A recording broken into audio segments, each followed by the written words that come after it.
Joint soldiers, তো তোমাদের হাজার হাজার বছরের যে অপেক্ষা তার অবসান হলো।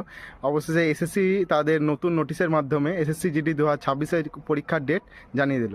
তো সেটাই তোমাদের বলবো, চলো শুরু করা যাক। তো 27শে এপ্রিল থেকে তোমাদের এক্সাম শুরু হতে চলেছে। আর তোমাদের এক্সাম চলবে হচ্ছে 30শে মে পর্যন্ত, এবং 4টে উইকে তোমাদের এক্সামটা কমপ্লিট হবে। আর তোমরা যা যা ভাবছিলে যে আর স্লট বুকিং হয়তো হবে না, কিন্তু তোমাদের সেই স্লট বুকিংয়ের সুবিধাও দেওয়া হয়েছে। 4টে উইকে যেহেতু হবে, এবং তুমি কোনো একটা উইকের জন্য তোমার স্লট বুক করতে পারবে। তো স্লট বুকের ডেট আজকে দুপুর 3টে থেকে শুরু হয়ে গেছে এবং চলবে হচ্ছে 15 তারিখ অবধি। তো তোমরা যারা যারা স্লট বুক করতে চাও তারা করে নিও। আর স্লট বুক করতে না পারলে সেটা নিয়ে ডিটেলস ভিডিও আসবে, তার জন্য তোমরা ফলো করে রেখো।